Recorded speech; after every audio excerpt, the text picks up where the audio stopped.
Más temprano dábamos cuenta de lo que está ocurriendo en la ciudad de Nueva York, ¿no? Al cumplirse en 2 días más, en algunas horas, el 10º aniversario del ataque a las Torres Gemelas, donde quedó de manifiesto, entre otras cosas, que Estados Unidos también es vulnerable. Estamos hablando de la pérdida de vidas humanas, 3.000 personas aproximadamente murieron en el atentado a la torre, si sumamos las víctimas del Pentágono y los 6.000 soldados que han muerto tanto en la guerra de Afganistán como en la de Irak. Y estamos hablando de una ciudad que muestra un particular detalle, son las banderas con los nombres de las víctimas que han muerto tanto en las torres como en el Pentágono, y esto tiene que ver con un diseñador de banderas. Además es una ciudad prácticamente blindada por una nueva amenaza. Informe especial de Visión 7.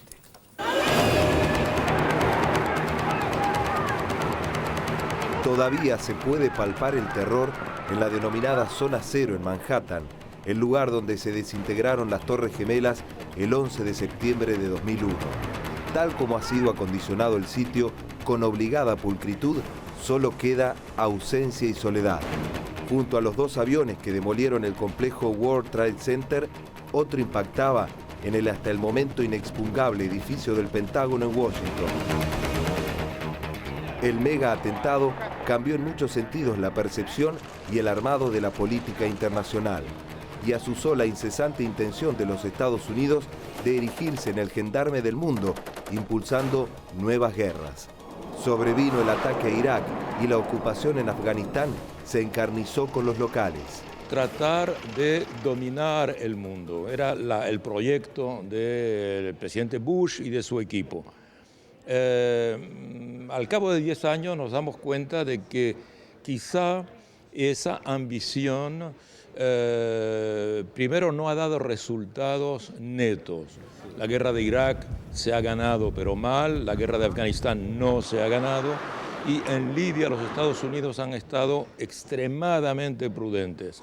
Lo cual quiere decir que aunque esas guerras se han terminado, como ha dicho Obama, en realidad los Estados Unidos no aparecen como vencedores porque al cabo de 10 años y con los gastos que han supuesto esas guerras, llegan extenuados económicamente.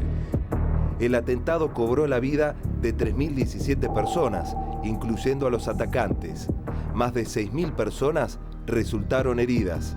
Fueron utilizados en el ataque 4 aeronaves de las empresas American Airlines y United Airlines. Estados Unidos quedó en shock y eso endureció los parámetros de su política de injerencia en otras naciones.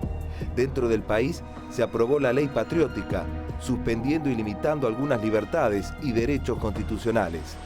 La estrategia de persecución hacia individuos fuera del país desató una ola de sospechas y detenciones que incluyen presos en la base de Guantánamo en extremas condiciones y sin condena. El atentado provocó un alza en la imagen del entonces presidente George W. Bush, quien encaró una agresiva política exterior que incluyó invasiones con un objetivo: encontrar a Osama Bin Laden, al tiempo que la industria armamentista se disparó a niveles que nunca había alcanzado. El 20 de marzo de 2003, Bush y Gran Bretaña invaden Irak, con una demostración de la política de ocupación del país del norte. Luego se unen a la acción España, Francia e Italia, entre otros países.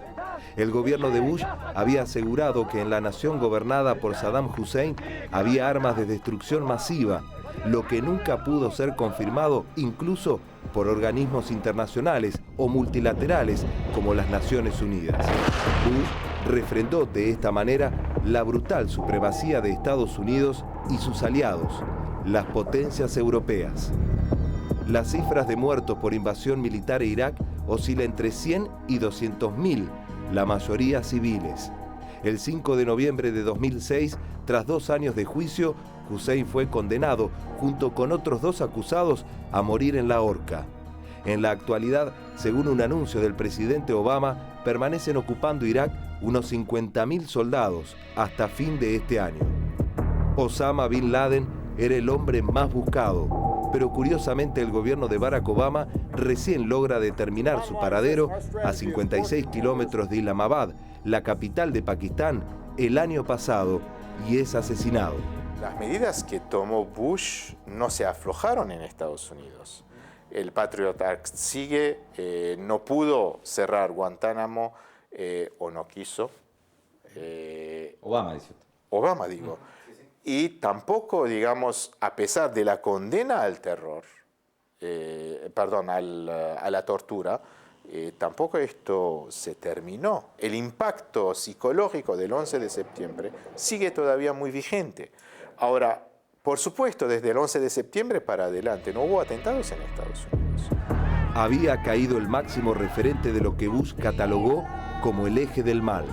10 años después, el país del norte se repone aún de las heridas asestadas a su incuestionable patriotismo y reconstruye coaliciones en términos menos belicistas, aunque no abandona su permanente espíritu intervencionista.